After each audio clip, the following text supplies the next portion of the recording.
and he was like, "Hey, you want to try something?" And I was like, "What?" Want to try something? I was like, "What?" Oh, that doesn't sound good at all. Dude, well, so the dude that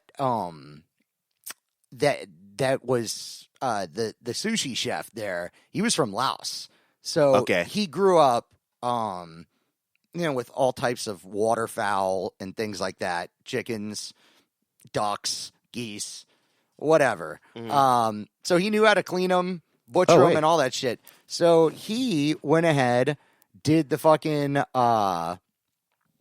cleaning, cooking, prepping, cooking, all that shit, and it was delicious. Oh, so it was good? Dude, I think my computer, I need to turn my computer cool. Plug my computer in. Cool.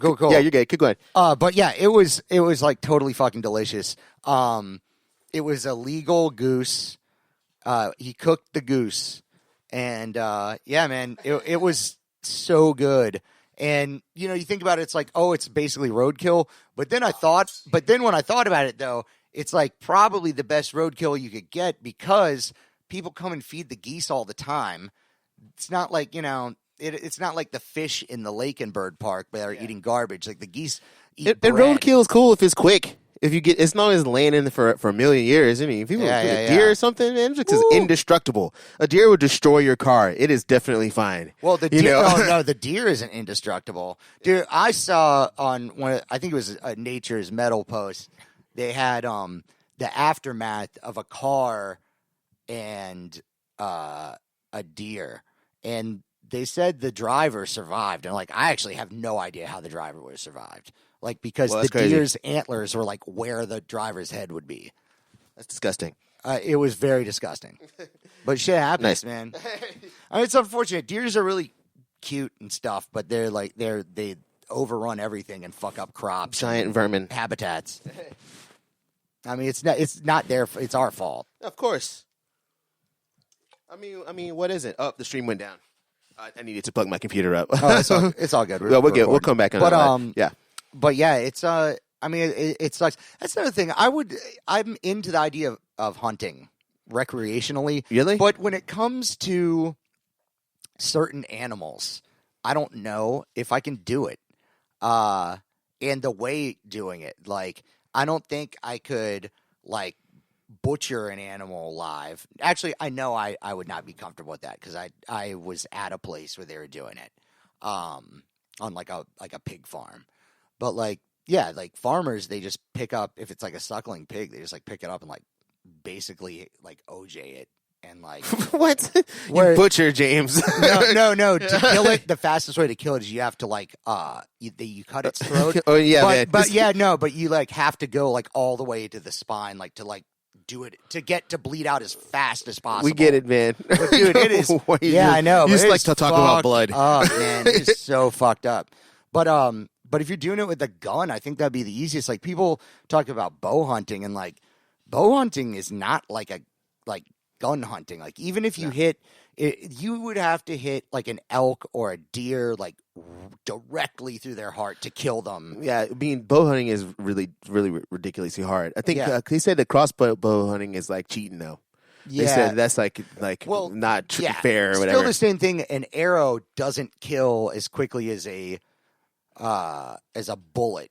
And a lot of times you have to, manually finish the animal, humanely. But, of course. But you have to be cool with that. That's another I love thing, your tone changes so much about the violent part. You're just and then you gotta get in well, there. I'm just saying, man. It's I get it, man. Shit, you don't have to. Yeah, but just you can talk about it. But when you're there, it's really, it's intense.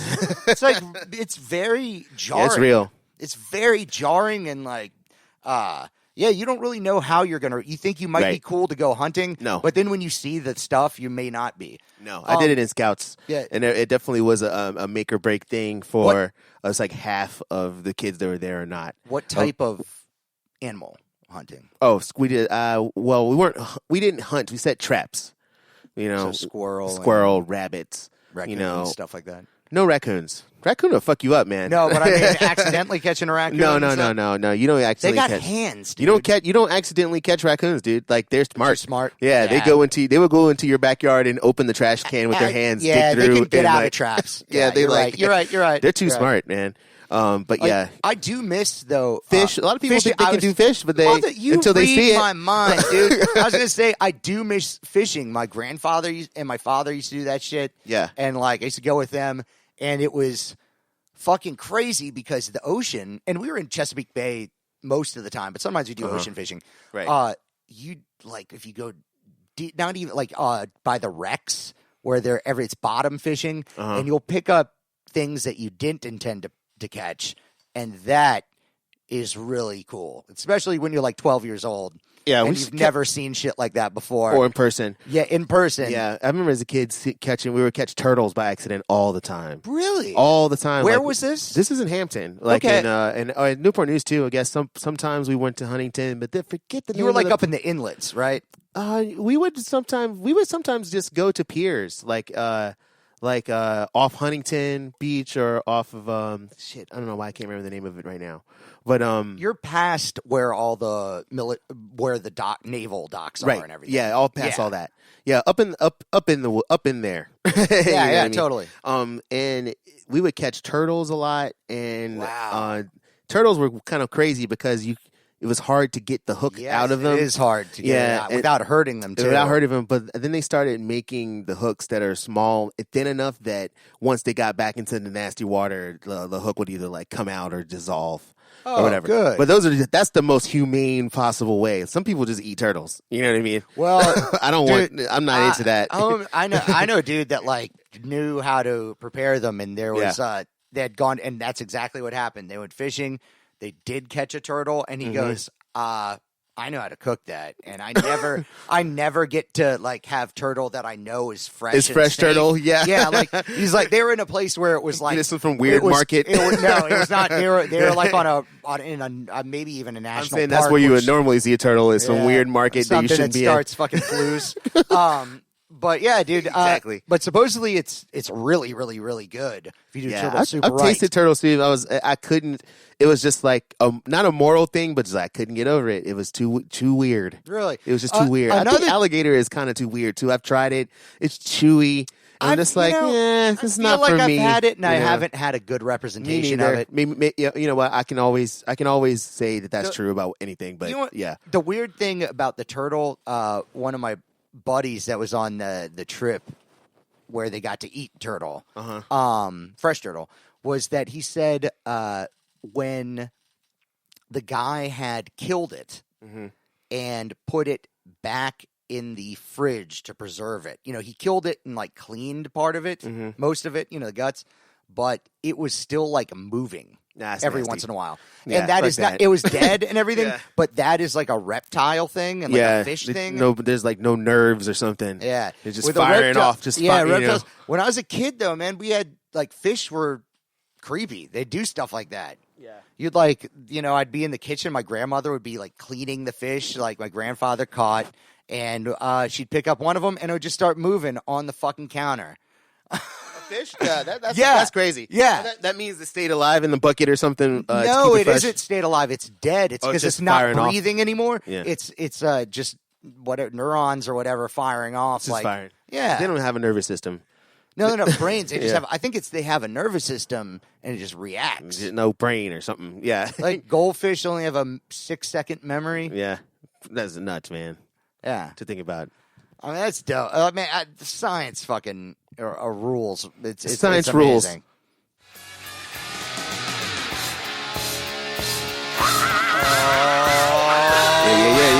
We're back.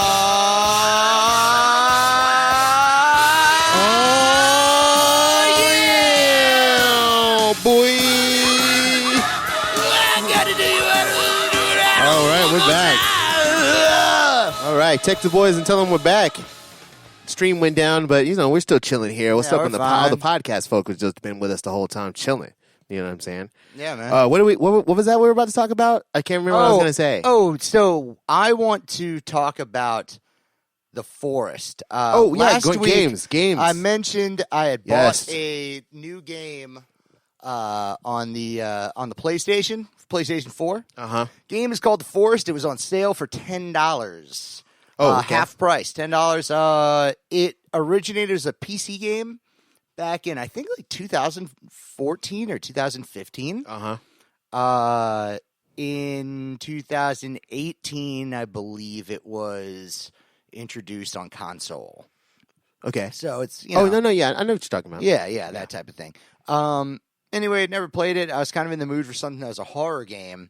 It ended up being, it's creepy, but it ended up being less of a horror game and pretty much like a great survival game. Like a Resident Evil, but outside. It's like Resident Evil, but it's more survival based. So, for example, it starts out I won't spoil anything too crazy because honestly, I'm pretty far in. I thought I'm pretty far in, but like game completion is like 10%, of the game right now. Yeah. Wow. You know what I'm saying? But like a lot of that, depending on what it takes to get 100% completion, it might be a lot of extra stuff too. But who knows? But anyway, you start the game out at the scene of a plane crash that you've been in. You are a man with a son that you were on a flight with. Your son has been kidnapped by these weird cannibal people that look kind of like mutiny, kind of weird, gross looking. And you really don't know anything else other than that. You don't know where this island is. You don't know what it's called. If there's anyone else on it that isn't a cannibal. Okay. So you have to explore. You also have to explore these caves. And a lot of these weirdo cannibals live down in these caves. Okay. And you find out more about the whole thing by uncovering photos, finding crates with weird supplies in them, and you figure out how to craft things from them. A lot of the crafting just comes from putting things together and seeing what it makes. Oh, okay. Yeah. Oh, I think Animal Crossing has a thing that is kind of like that. Yeah. You collect stuff, and then there's a crafting area, and then you get things based off of the supplies you have. It's all first person, and but one of the things that's cool about it is like the mechanics of the map.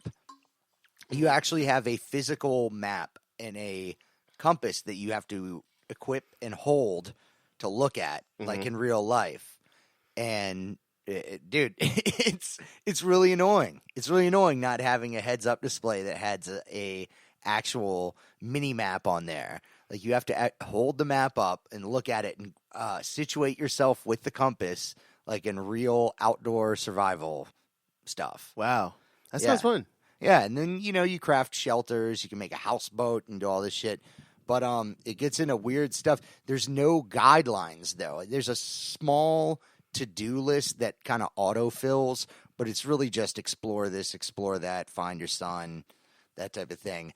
But I've been playing it for a week. I really like it a lot. Especially, it's definitely worth the small amount of money I put into it. Is it like how much of it is completed? Is it several? Do you take like several paths to like an ending? Or do you like beat it? No, I haven't beat it yet. No, so is it? So it's not like super open. It's open world and very open world. So you kind of pick which ending you are going to get based off your tasks or something. I guess. There's not even a narrative. Oh wow! Like there's nothing. There is no narrative. There's nothing at all. For example, I've found, and I won't do any spoilers, but I found a camcorder and then some videotapes, and I found 2 videotapes, and I've watched them, and they make no sense whatsoever in what context with the people in them and, like, who they are or, like, what they're doing or where they're going or anything like that. Like, it's completely vague. Then in a cave, you'll find, where all the weird cannibal people have put bones of whoever they've eaten or killed. You'll find remains of people down there, but then you'll also find fucking Bibles and like missionary supplies. Like there were missionaries on the island at some point that disappeared. So like, dude, so how many Like, how much completion would you say you've done? You know what's funny is I've spent probably, I think I've spent probably 75 hours on this game in a week. Okay. Like, I play a lot of video games, especially now. Uh-huh. We'll talk about the Monster Hunter time sink I've done, but like, dude, this game I put a lot of time in. I still have no idea what the fuck is going on,